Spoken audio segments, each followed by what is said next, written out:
പൗലോസ് കൊറിന്തോസുകാർക്ക് എഴുതിയ രണ്ടാം ലേഖനം അധ്യായം 12. ദർശനങ്ങളും വെളിപാടുകളും എനിക്ക് ആത്മപ്രശംസ ചെയ്യാൻ പലതുമുണ്ട്. അതുകൊണ്ട് ഒരു നേട്ടവുമില്ലെന്ന് എനിക്കറിയാം. എങ്കിലും കർത്താവിൻ്റെ ദർശനങ്ങളിലേക്കും വെളിപാടുകളിലേക്കും ഞാൻ കിടക്കട്ടെ. 14 വർഷം മുമ്പ് മൂന്നാം സ്വർഗം വരെ ഉയർത്തപ്പെട്ട ഒരു മനുഷ്യനെ ക്രിസ്തുവിൽ എനിക്കറിയാം. ശരീരത്തോടു കൂടെയോ ശരീരം കൂടാതെയോ എന്നെനിക്കറിവില്ല. അത് ദൈവത്തിനെ അറിയൂ. ഈ മനുഷ്യൻ പർദീസായിലേക്ക് ഉയർത്തപ്പെട്ടു എന്നെനിക്കറിയാം. ശരീരത്തോടു കൂടെയോ ശരീരം കൂടാതെയോ എന്നെനിക്കറിവില്ല. അത് ദൈവത്തിനെ അറിയൂ. അവാച്യവും മനുഷ്യന് വിവരിച്ചു കൂടാത്തതുമായ കാര്യങ്ങൾ അവൻ കേട്ടു. ഈ മനുഷ്യനെക്കുറിച്ച് ഞാൻ അഭിമാനം കൊള്ളും. എന്നെക്കുറിച്ച് സ്വന്തം ബലഹീനതകളിലല്ലാതെ ഞാൻ അഭിമാനം കൊള്ളുകയില്ല. ആത്മപ്രശംസയ്ക്ക് ഇച്ഛിക്കുന്നെങ്കിൽ തന്നെ ഞാനൊരു ഭോഷനാവുകയില്ല. എന്തെന്നാൽ സത്യമായിരിക്കും ഞാൻ സംസാരിക്കുക. എന്നിൽ കാണുകയും എന്നിൽ നിന്ന് കേൾക്കുകയും ചെയ്യുന്നതിൽ അധികമായി ആരും എന്നെപ്പറ്റി വിചാരിക്കാതിരിക്കേണ്ടതിന് ഞാൻ ആത്മപ്രശംസ ഒഴിവാക്കുന്നു. വെളിപാടുകളുടെ ആധിക്യത്താൽ ഞാൻ അധികം ആഹ്ലാദിക്കാതിരിക്കേണ്ടതിന് ശരീരത്തിൽ ഒരു മുള്ള് എനിക്ക് നൽകപ്പെട്ടിരിക്കുന്നു. അതായത് എന്നെ ശല്യപ്പെടുത്തുന്നതിനും മതിമറന്ന് ആഹ്ലാദിക്കാതെ എന്നെ നിയന്ത്രിക്കുന്നതിനും വേണ്ടിയുള്ള പിശാചിൻ്റെ ദൂതൻ. അത് എന്നെ വിട്ടകലാൻ വേണ്ടി 3 പ്രാവശ്യം ഞാൻ കർത്താവിനോട് അപേക്ഷിച്ചു. എന്നാൽ അവിടുന്ന് എന്നോട് അരുളി ചെയ്തു, നിനക്ക് എൻ്റെ കൃപ മതി.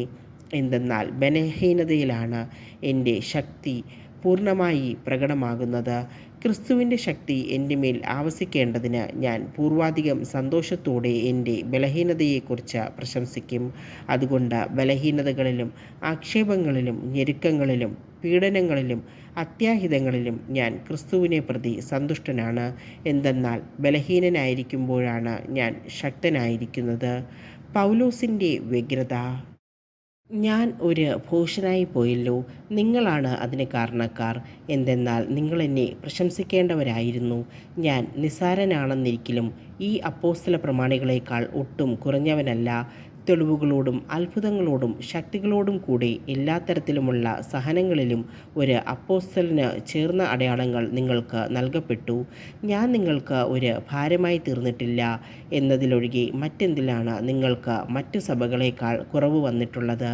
ആ അപരാധം എന്നോട് ക്ഷമിക്കുവിൻ. ഇതാ ഞാൻ 3-ാം പ്രാവശ്യം നിങ്ങളെ സന്ദർശിക്കാൻ തയ്യാറായിരിക്കുന്നു.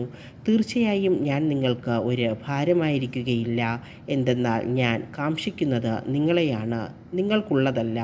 മക്കൾ മാതാപിതാക്കന്മാർക്ക് വേണ്ടിയല്ല സമ്പാദിക്കേണ്ടത്, മറിച്ച് മാതാപിതാക്കന്മാർ മക്കൾക്ക് വേണ്ടിയാണ്. ഞാൻ അതീവ സന്തോഷത്തോടെ നിങ്ങളുടെ ആത്മാക്കൾക്ക് വേണ്ടി എനിക്കുള്ളതെല്ലാം ചെലവഴിക്കുകയും എന്നെ തന്നെ സമർപ്പിക്കുകയും ചെയ്യും. ഞാൻ നിങ്ങളെ കൂടുതൽ സ്നേഹിക്കും തോറും നിങ്ങളെന്നെ കുറച്ച് മാത്രമാണോ സ്നേഹിക്കേണ്ടത്? ഞാൻ നിങ്ങളെ ബുദ്ധിമുട്ടിച്ചിട്ടില്ല എന്ന് നിങ്ങൾ സമ്മതിക്കുമെങ്കിലും നിങ്ങളെ കബളിപ്പിച്ച സൂത്രത്തിൽ വശപ്പെടുത്തുകയായിരുന്നുവെന്ന് നിങ്ങൾ പറയുന്നു. ഞാൻ നിങ്ങളുടെ അടുത്തേക്ക് അയച്ച ആരെങ്കിലും വഴി ഞാൻ നിങ്ങളെ കബളിപ്പിച്ചിട്ടുണ്ടോ? തീത്തോസ് പോകണമെന്ന് ഞാൻ നിർബന്ധിച്ചു. അവൻ്റെ കൂടെ ആ സഹോദരനെയും അയച്ചു. തീത്തോസ് നിങ്ങളെ കബളിപ്പിച്ചില്ലല്ലോ. ഒരേ ആത്മാവിലല്ലേ ഞങ്ങൾ പ്രവർത്തിച്ചത്? ഒരേ പാതയിലല്ലേ ഞങ്ങൾ നടന്നത്? ഞങ്ങൾ നിങ്ങളുടെ മുമ്പിൽ ഞങ്ങളെ തന്നെ ന്യായീകരിക്കുകയായിരുന്നുവെന്നാണോ ഇത്രയും കാലം നിങ്ങൾ വിചാരിച്ചിരുന്നത്? പ്രിയപ്പെട്ടവരെ, ഞങ്ങൾ യഥാർത്ഥത്തിൽ നിങ്ങളുടെ അഭ്യുന്നതിക്ക് വേണ്ടി ദൈവസമക്ഷം സമസ്തവും ക്രിസ്തുവിലാണ് പ്രസംഗിച്ചിരുന്നത്. ഒരുപക്ഷെ ഞാൻ വരുമ്പോൾ ഞാൻ ആഗ്രഹിക്കുന്ന നിലയിൽ നിങ്ങളെയും നിങ്ങൾ ആഗ്രഹിക്കുന്ന നിലയിൽ എന്നെയും കാണാതിരിക്കുമോ എന്ന് ഞാൻ ഭയപ്പെടുന്നു. കലഹവും അസൂയയും കോപവും മാത്സര്യവും അപവാദവും പരദൂഷണവും അഹന്തയും അസ്വസ്ഥതയും ആയിരിക്കുമോ കണ്ടെത്തുന്നത്? ഞാൻ വീണ്ടും നിങ്ങളുടെ അടുക്കൽ വരുമ്പോൾ എൻ്റെ ദൈവം എന്നെ നിങ്ങളുടെ മുമ്പിൽ എളിമപ്പെടുത്തുമോ എന്ന് എനിക്ക് ഭയമുണ്ട്. നേരത്തെ പാപം ചെയ്തവരും എന്നാൽ തങ്ങളുടെ അശുദ്ധിയെക്കുറിച്ചും വ്യഭിചാരത്തെക്കുറിച്ചും വിഷയാസക്തിയെക്കുറിച്ചും പശ്ചാത്തപിക്കാത്തവരുമായ അനേകരെ ഓർത്ത് വിലപിക്കേണ്ടി വരുമോ എന്നും ഞാൻ ഭയപ്പെടുന്നു.